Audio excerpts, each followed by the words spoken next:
Olá, meu nome é Júlia, sou professora de Educação Física e mestra em Ciências do Movimento Humano, e essa é a apresentação da minha dissertação de mestrado, que aconteceu em dezembro de 2024, orientada pela professora Nádia Valentini, e intitulada A Amamentação, a relação entre a mãe e o bebê e o desenvolvimento motor, cognitivo e de linguagem de bebês prematuros, um estudo comparativo e associativo. Hoje, no Brasil, mais de 12% dos bebês nascem antes de completar 37 semanas de gestação. E apesar dos avanços na ciência e na tecnologia terem aumentado as chances de sobrevivência desses bebês, muitas crianças prematuras ainda enfrentam atrasos e sequelas no seu neurodesenvolvimento, muito influenciados por diversos fatores de risco do nascimento. A prematuridade e o baixo peso ao nascer são condições conhecidas por impactar o desenvolvimento, já que o organismo do bebê ainda não está maduro o suficiente no momento do nascimento. E isso pode levar a diversas dificuldades motoras, cognitivas e diversos outros desafios no desenvolvimento dessa criança. Nos últimos anos, as pesquisas voltaram a olhar para além dos fatores biológicos, explorando como o ambiente pode diminuir o impacto dessas condições, mostrando que um ambiente favorável pode compensar os danos clínicos previamente estabelecidos, trazendo novas perspectivas para essas crianças e as suas famílias. Quando a gente fala de desenvolvimento infantil, o ambiente em que a criança cresce tem um papel muito importante. Um dos aspectos mais importantes nesse ambiente é a qualidade da interação entre a criança e o seu cuidador principal.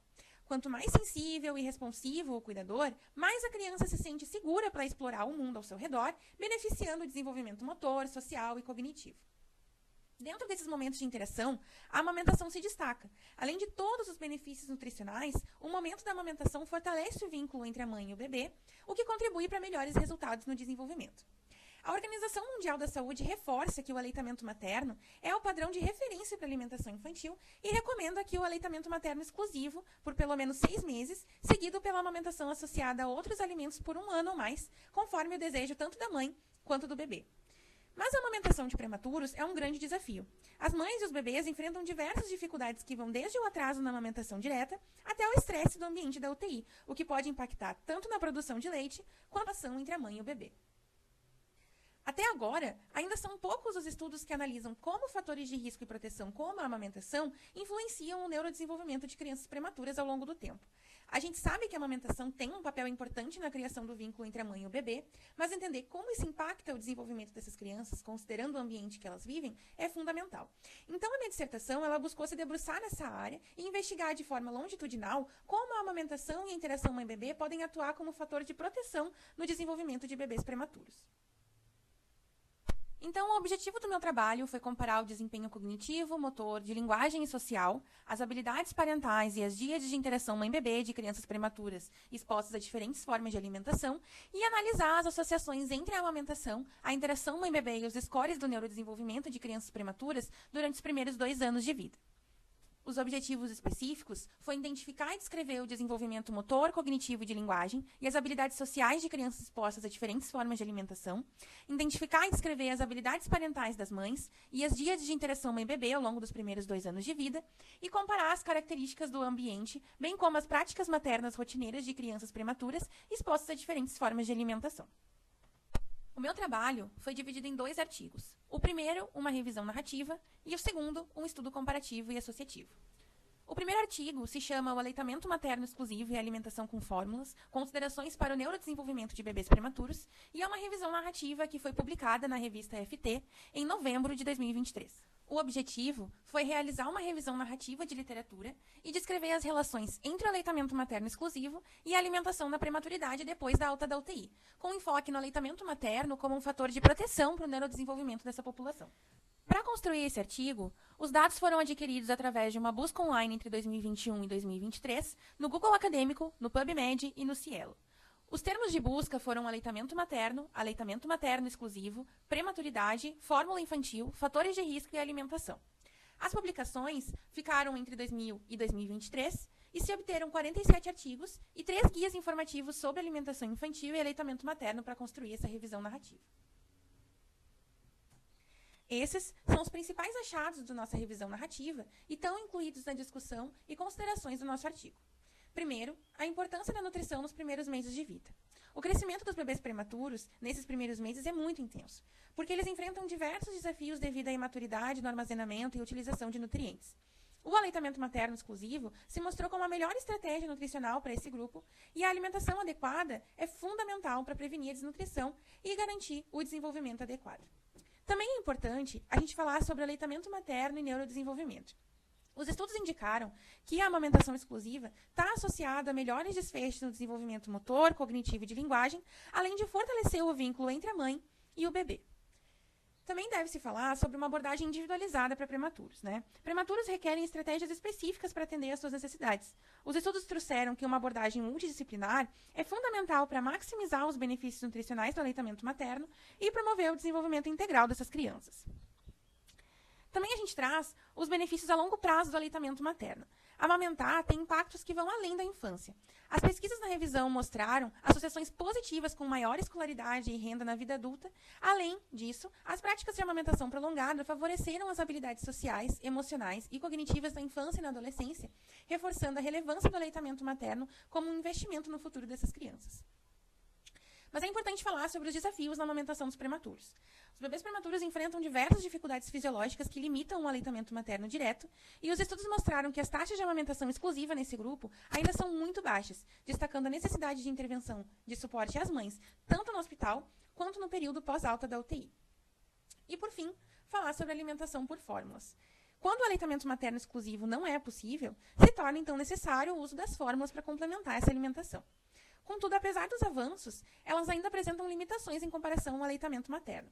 E, além disso, o alto custo pode dificultar o acesso por famílias de baixa renda, aumentando ainda mais a vulnerabilidade nutricional desses bebês.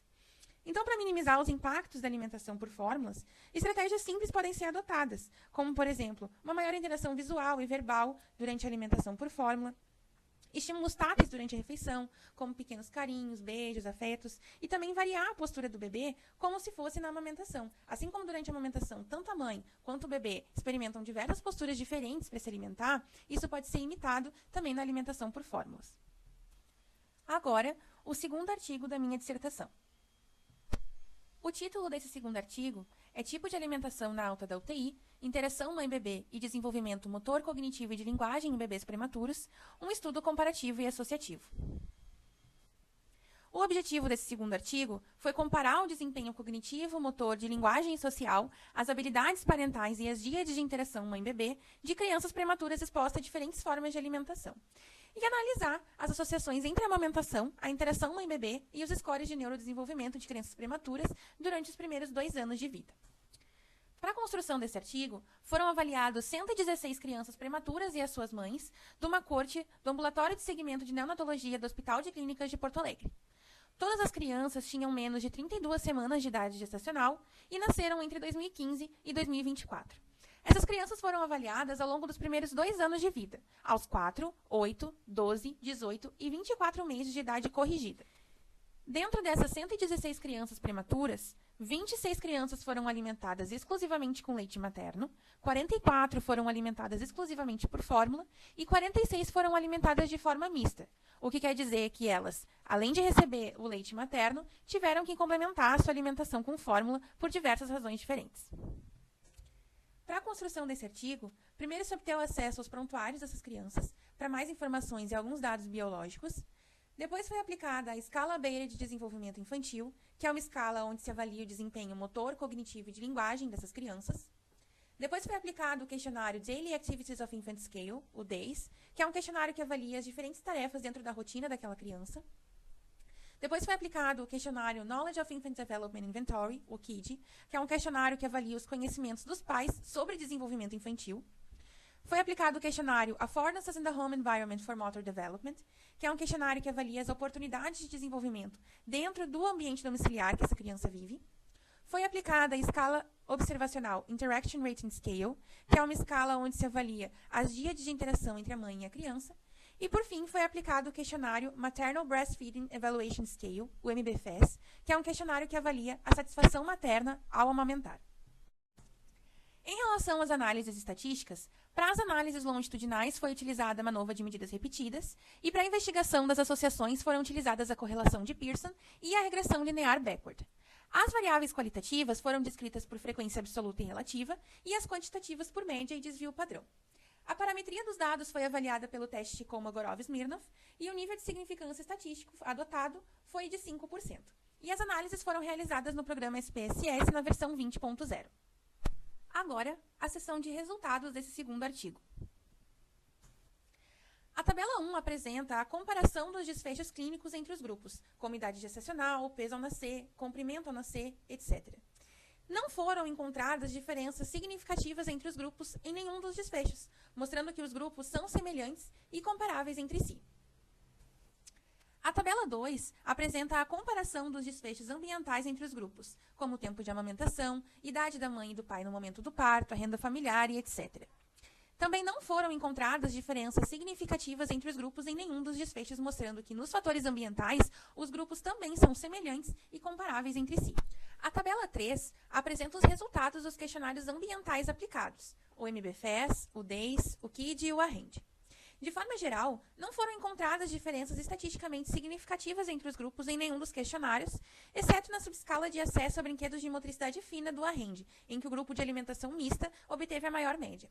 Então, de forma geral, as crianças também estão expostas a padrões similares de oportunidades e práticas no ambiente domiciliar. Agora, os resultados obtidos a partir da escala Bayley de desenvolvimento infantil. Essas são as médias de desempenho motor, cognitivo e de linguagem obtidas através da escala Bayley nos 5 momentos avaliativos. Em relação ao desempenho motor, não foram encontradas diferenças significativas no fator grupo, mas foram encontradas diferenças significativas no fator tempo e na interação entre o fator tempo e fator grupo. No gráfico, o grupo de aleitamento materno exclusivo apresentou declínio dos 4 para os demais meses, com exceção dos 18 meses em que os scores foram semelhantes aos 4. Em relação ao desempenho cognitivo e ao desempenho de linguagem, não foram encontradas diferenças significativas na interação entre o fator tempo e fator grupo, mas diferenças estatisticamente significativas foram encontradas no fator tempo e fator grupo isoladamente. Em relação ao desempenho cognitivo, as maiores diferenças estão no grupo fórmula, com declínio dos 4 para os 18 e 24 meses. E em relação ao desempenho de linguagem, o grupo de aleitamento materno exclusivo e o grupo de alimentação mista apresentaram as médias mais elevadas de desempenho, enquanto o grupo fórmula apresentou declínios ao longo do tempo. Agora, os resultados obtidos através da escala observacional IRS. Esses são os resultados de comparação das habilidades sociais da criança, das habilidades parentais maternas e das dias de interação mãe-bebê, medidos com a escala IRS nos 5 momentos avaliativos. Nas 3 figuras, foram encontradas diferenças significativas no fator tempo, no fator grupo e na interação entre o fator tempo e fator grupo. Nas 3 figuras, a gente pode ver a elevação das scores dos 4 para os 8 meses e depois uma estabilidade ao longo do tempo, com exceção das habilidades sociais da criança, que apresentaram declínio dos scores para o grupo de aleitamento materno exclusivo dos 12 para os 18 meses. Por fim, os resultados das associações desse artigo. Na tabela 10, se revelam várias correlações significativas ao longo dos 24 meses. As díades de interação mãe-bebê se correlacionaram aos 12, 18 e 24 meses com os 3 desfechos, motor, cognitivo e de linguagem. Quanto às habilidades sociais da criança, somente aos 8 meses essas relações não foram significativas, e por isso estão em vermelho. Quanto às habilidades maternas, as correlações significativas foram observadas para a linguagem ao longo dos 5 momentos avaliativos. E quanto ao tempo de amamentação, correlações significativas só foram observadas com o desenvolvimento motor aos 4 e aos 24 meses. A tabela 11 apresentam as análises de regressão multivariadas em relação ao desempenho motor nos 5 momentos avaliativos. A tabela 12 apresentam as análises de regressão multivariadas em relação ao desempenho cognitivo nos 5 momentos avaliativos.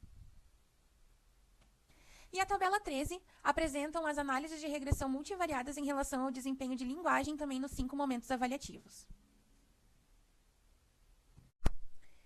Em relação à discussão e considerações finais desse segundo artigo, os resultados mostraram que tanto os dados clínicos quanto os dados ambientais eram similares entre os grupos. Os instrumentos ambientais mostraram que o conhecimento materno, as práticas diárias de cuidado e o ambiente domiciliar também eram semelhantes. Essa semelhança foi fundamental para garantir uma base comparativa justa, indicando que a alimentação infantil ocorreu de forma relativamente independente de outros fatores. E, além disso, a percepção materna de satisfação com a amamentação foram semelhantes entre os grupos. Isso reforça que, mesmo no grupo de alimentação mista, manter o aleitamento materno foi importante para as mães se sentirem satisfeitas com a experiência de maternar. Em relação ao desenvolvimento motor, cognitivo e de linguagem ao longo do tempo, os resultados sugerem que a amamentação exclusiva desempenha um papel importante nos primeiros meses de vida. Para o desenvolvimento motor, o grupo de aleitamento materno exclusivo mostrou médias mais altas, o que pode refletir no desenvolvimento motor inicialmente. Esses achados dialogam com a literatura que associa o aleitamento materno a estímulos mais ricos durante a alimentação, ainda que o impacto direto tenda a ser atenuado por fatores ambientais ao longo do tempo. Já no desenvolvimento cognitivo e de linguagem, os efeitos do aleitamento materno exclusivo foram mais evidentes até os 18 meses. Isso reforça a hipótese de que o aleitamento materno oferece interações responsivas entre a mãe e o bebê, que são essenciais para o aprendizado inicialmente. E o declínio dessas diferenças aos 24 meses aponta para a crescente influência de fatores ambientais, como a qualidade da interação e o ambiente domiciliar. Em relação às habilidades sociais da criança, as habilidades parentais da mãe e as díades de interação mãe-bebê, para as habilidades sociais das crianças, os scores mais elevados associados ao aleitamento materno sugerem que o vínculo promovido pela amamentação desempenha um papel importante na construção da capacidade de interação e resposta. Os declínios aos 18 meses podem indicar um período natural de reestruturação das interações sociais, onde a independência da criança começa a se manifestar. Essa variabilidade reforça a importância de compreender o desenvolvimento como um processo dinâmico influenciado tanto por fatores biológicos quanto por fatores ambientais. Quando a gente analisa as habilidades maternas e as interações diádicas, se observa que a amamentação atua como um incentivador de práticas maternas mais responsivas. Esse fortalecimento das habilidades maternas mediado pela amamentação sugere que o ato de amamentar não é só uma prática nutricional, mas também uma oportunidade para interações que fortalecem a qualidade do vínculo entre a mãe e o bebê. Em relação às associações entre os fatores de proteção e o desenvolvimento de crianças prematuras, os achados desse estudo enfatizam o impacto da amamentação e das interações no desenvolvimento infantil, mostrando como esses fatores se integram para moldar as trajetórias do desenvolvimento infantil. A variabilidade observada nos scores ao longo do tempo reflete a natureza não linear do desenvolvimento. O declínio das habilidades sociais por volta dos 18 meses pode estar relacionado às mudanças nas demandas ambientais e nos padrões de interação à medida que a criança se torna mais independente. Isso sugere que a influência inicial do aleitamento materno e das interações não é estática, mas sim modulada por fatores contextuais e ambientais ao longo do tempo. Então, para finalizar, a minha dissertação destaca a importância do aleitamento materno exclusivo para o desenvolvimento de crianças prematuras, mostrando o benefício no desenvolvimento motor, cognitivo e de linguagem e no vínculo entre a mãe e o bebê. O leite materno vai além da nutrição e atua como um fator crucial para promover as interações e um início de vida mais saudável. E apesar de fatores ambientais ajudarem a equilibrar as diferenças ao longo do tempo, os resultados iniciais reforçam a necessidade de incentivar a amamentação exclusiva, especialmente nos primeiros meses de vida. E, por fim, para que mães consigam amamentar exclusivamente, é fundamental oferecer apoio emocional, físico, educacional, além de garantir acesso à educação e alternativas seguras para os casos em que a amamentação não é possível.